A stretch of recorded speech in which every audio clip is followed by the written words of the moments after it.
Welcome back, guys. Today's video is going to be a little bit more of my Crypto 101 stuff. I've had people ask me, hey, my friends and family want to buy Bitcoin. I don't have the time to explain to them how to do it. It'd be really helpful if you made some short walkthrough videos just to explain. So that's my plan for today. I recommend using Coinbase to purchase it, but that's because you get it instantly and you can move it right away. With Gemini, which I like purchasing on more just because the fees are lower, once you buy it, you can't move it off the website until your transaction clears, which could be like 4 or 5 days. But with Coinbase, you can move it instantly to GDAX if you want to trade, which is their trading platform. It works very, very well with Coinbase because it's run by Coinbase. Or you can move it to a wallet or whatever you want. And that's why Coinbase is a little bit better because it's instant. So you'll link up your debit card with it basically to your account. Let's go to Coinbase. So you want to make an account, obviously. And then from there, you want to go to buy, sell. This is all the things that are listed that are available to be purchased instantly. The prices are going to be usually a little higher here than they are if you're looking like something like TradingView, which is, looking at charts and getting instant prices. Because I'm guessing there's a little bit of a premium on it and because it's instant, so you can purchase any of these available here. And I would suggest for your payment method, linking your debit card. As you can see, here it's going to be instant, which is nice, and that means that you can obviously move it immediately, do whatever you want with it immediately. My weekly card limit's really high, but that's just because I've been buying stuff for over a year now. When you start out, I think the first weekly limit is like 2,000. So you can either put a USD amount that you want to put, if you've got 50 bucks to throw in, 25 bucks, whatever. And then you could also put a Bitcoin amount. So if you wanted to buy a quarter of a Bitcoin, half a Bitcoin, whatever. And then from there, when you buy instantly, you will see that it's going to go to your dashboard. I buy a little Ethereum to show you guys just so that you have a demonstration. So you'd go here, make sure it's on your debit card. Again, because if it's on your bank, it's going to take longer. The debit card's instant. We'll do $50, buy Ethereum instantly. You also have the option to do repeat this buy. So if you want to do something like dollar cost averaging, where it just auto buys for you weekly, whatever, you can do that too. As you can see here, it's going to say available instantly, deposit to ETH wallet. So let's do this. Confirm your transaction, yes. And you can see there's a Coinbase fee. Again, there's really no way around that. I should reiterate, there's really no way around that if you want it instantly. There's ways around it if you want to wait a couple days. So you go to view dashboard, you can see here, bought Ethereum, right? My portfolio. ETH is 100% because that's all that's on my Coinbase right now. And $47 because that's what it's worth now with the fee, and it probably dropped a little. So from that point, if you want to move it, because I suggest not ever leaving any cryptocurrency on an exchange. It's not a great idea. Stuff can get lost, stolen, hacked, whatever. So go to accounts, and you're going to see here ETH wallet, it's got an amount. So whether you want to send it to Bittrex, if you want to send it to Bittrex, which is where you can go to trade it against other cryptocurrencies, other altcoins, open it up, go to your account, right? I'm going to use Bittrex as the demonstration because it's the one that I use the most. And as far as workflow goes or order goes and purchasing things, the steps are going to be exactly the same. The websites are just going to look different. So you're going to go to your account balances, type in ETH. It's going to bring up Ethereum, and you see there's a plus sign, right? So you hit the plus sign, and it's going to show you an address.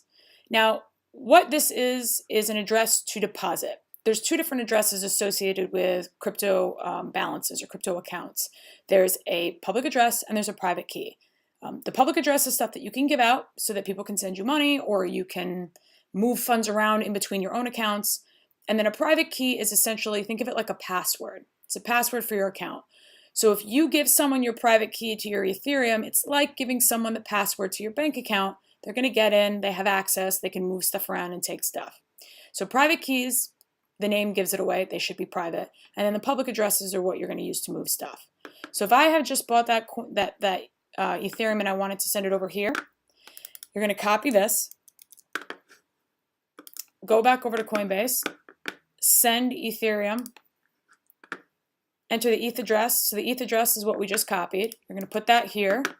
You press send max. It's going to send the most, and then it'll give you the USD balance of what it's worth. As you can see, it's dropping more as I'm doing this video.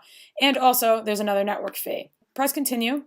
And then after however many minutes it takes for the Ethereum network to do its job, you would close this out.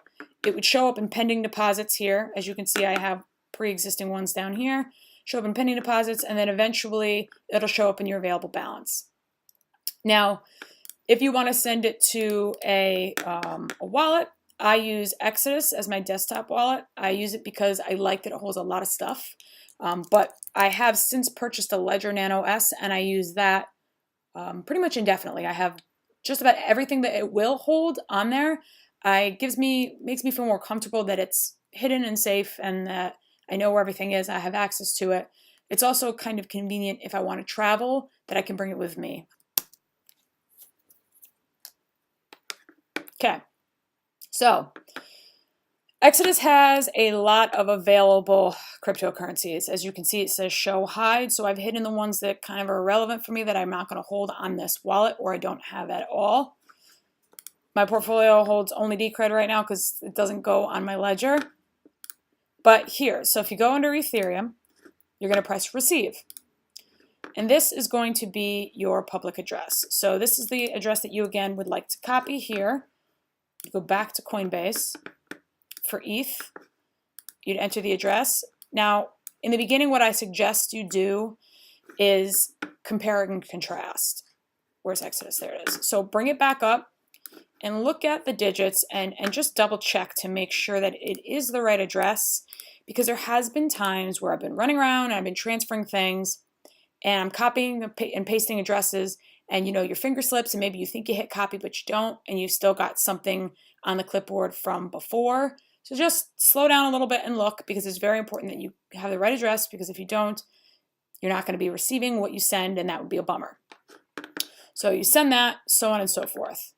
And then what I actually had to look up for this video, because I knew it was possible to do this, but I wasn't sure how, is private keys. So a lot of people complain, with Exodus, you don't have access to your private keys, or, it's not as secure. Well, you can get access to your private keys on Exodus.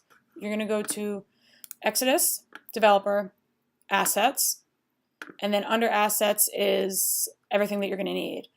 Also, under Ethereum tokens, these are the ERC20 tokens, meaning they run on the Ethereum network, but they are the ones that are on the Exodus wallet. They just don't have their own listing. So for ETH, where am I? You're going to go here, Export Private Keys. Are you sure you want to export your private keys for Ethereum? Remember to keep your private keys safe. Yes, we went over this. I'm sure.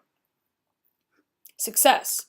So then you go to where it's exported, and you can open up the file, and it explains to you that there's address, path, balance, and private key.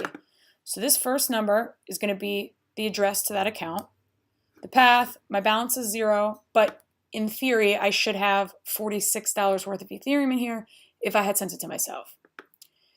And then this is the private key. So this is what you want to be cautious of that nobody gets, because this is, again, the password to your account, essentially, and anybody can take that and steal from you, unfortunately.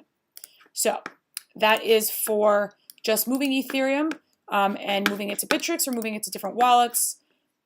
Going forward, I will do a little bit more advanced stuff, but for now, I think that covers it. Thank you for watching, guys.